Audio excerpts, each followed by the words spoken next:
Hello everyone, it's Shannon here for Pink Fresh Studio. In today's video, I'm going to share with you a trick for using your stamp positioning tool with stamps that are actually a little bit too large for it. And I'm also going to create this beautiful slimline card. Today I'll be using the Be Courageous stamp set. This is a slimline set, and that main focal image measures 3 5/8 by 8 5/8, so the dimensions of a slimline panel. Now I've pulled the stamp off here and I'm going to place it into my MISTI. This is the original MISTI, and you can see when I get it in place here that a bit of that top of the stamp goes beyond the well of the MISTI, which actually makes it impossible to stamp that whole stamp. But we recently learned this awesome tip from Jeanette, one of our Pink Fresh Facebook friends, that if you turn your MISTI around and then you tape down the well side of your MISTI, so kind of the side that you normally place your paper into, you tape that down. You want to tape it down so your MISTI isn't going to move at all on your work surface. I even give it a little push, a little bit of pressure just to make sure it doesn't move. Now I'm going to tape my cardstock down onto my work surface. Now this cardstock is a little bit bigger than a slimline panel. It is 3 5/8 by 11. I like that little bit of extra cardstock so I can tape it down in place. Then I positioned that Be Courageous stamp over the cardstock, then picked it up with the top of my MISTI, and because we are kind of stamping it on to our work surface, we don't have to worry about the dimensions of the well. So I just went ahead and applied some anti-static powder, inked up that stamp in VersaMark ink, and now I'm just going to stamp it onto my cardstock.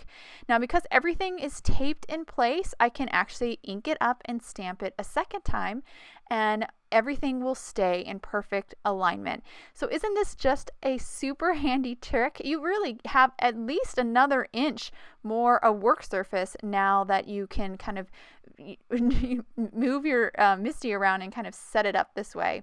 So now that I've stamped my panel, I'm going to just dip it into some white embossing powder. Now this is a really big piece of cardstock, so I did have to kind of grab a little scrap of cardstock here to kind of scoop up some of that white embossing powder and kind of pour it over that middle area, which I was having a hard time getting the powder on. And of course I'll tap off the excess, and then I will heat set with my heat tool. Once I finish heat setting this, I'm going to move on to ink blending with the coordinating stencils. I've taped my panel down to my work surface, and this is the Be Courageous coordinating stencil set. As you can see, you get 3 stencils in this set. I'm going to position one of these stencils, it doesn't matter which one you start with. Use a couple pieces of painter's tape just to kind of hold that stencil in place. And for this layer, I'm going to start with bubblegum ink. So I'm just going to quickly ink blend with my little foam blending tool all the openings in this stencil with that beautiful pink color. Once I finish that, I'll then remove the stencil, grab my next layer, center it or position it, and then move on to my next color. For this layer, I'm going to do sweet mustard, a really pretty yellow color. And again, just like before, ink blend over all the openings to add that little bit of color to the flowers. Now my last layer here is the leaves, so I'm just going to position it here, then use a couple pieces of tape to hold it in place, and then I'm going to ink blend these leaves with Clementine, so a really pretty orange color. A little bit different palette today, but I really love these colors together. So once I finish with that Clementine, I'll then remove that stencil, and we have finished all of our coloring. But because we ink blended on top of heat embossed images, we do have a little bit ink on that embossing, so I just grabbed a towel and kind of quickly wiped it off and wiped kind of towards the side to make sure I didn't move any of that ink that's still on the embossed areas into the center where you might see it in that open area. Now that I'm done with that panel, I'm going to move on to my sentiment. This is the Reset stamp set and matching die. I'm going to grab that die for the sentiment and die cut an A2 panel of heavyweight cardstock with that sentiment die, and I'm going to use that negative as a jig. So I've positioned the sentiment die cut in that jig and then positioned my first word stamp from the Reset stamp set. After I positioned that, I picked up with my MISTI, and now I'm stamping it in Sweet Mustard ink, so the same ink that I've been used before for coloring the background. I've now positioned my next word from the Reset stamp set, picked up my MISTI, and I'm going to ink that up in Clementine. So again, the same color I used before. Now for this next word, I'm going to use a new color. I'm going to now ink this up in Persimmon, so really pretty dark orange, and stamp that. And then we have one last word in this sentiment, and I've pulled that stamp off the stamp set, centered it over the die cut, picked it up with my MISTI, and I'm going to ink this up in bubble gum and stamp it. And after we stamp that, our sentiment is all stamped. I'll just pop it out of the negative or the jig, and then just pop out those last remaining negatives. And you can see how beautiful that sentiment is, and that's pretty much ready to go for our card. Now I'm going to move on to stamping some of the florals from that Reset stamp set, and I'm going to stamp these first two florals in Clementine and Persimmon, and then I will reposition those florals and then stamp them in bubble gum and Sweet Mustard. Then of course die cut those out with the matching dies.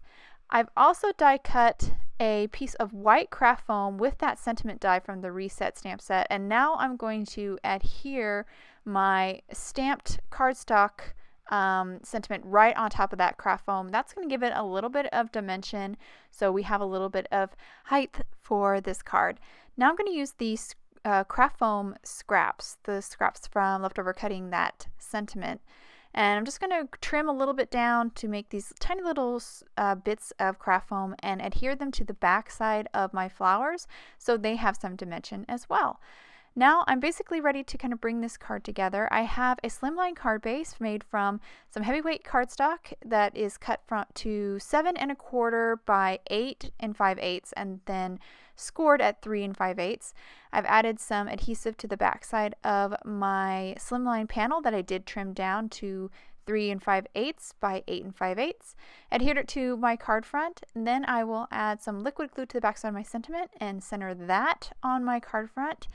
And then I'll just finish up here by adhering all these beautiful florals with a little bit of glue. And again, those have that little bit of craft foam, so they have a little bit of dimension. Once I stick that last one down, I decided to add some white enamel dots just to kind of bring it all together. So I placed those kind of around the sentiment and between the flowers. And once I have those stuck down, my card is complete. I'll now hold it to the camera so you can get a good look at all the details in this card. Love that subtle background with the Be Courageous stamp set. I think it works really well to kind of draw your eye in to that beautiful sentiment from the Reset stamp set. I love the way that sentiment looks, the font, everything gorgeous. And how we kind of just brought it all together with those little bit of florals stamped in the same colors that we used for the sentiment and the background, and just the final touch with those white enamel dots. I hope you guys enjoyed today's card and video. If you have any questions about the products I used, please check out the links below in the description. Thank you so much for watching, and I hope you have a wonderful day.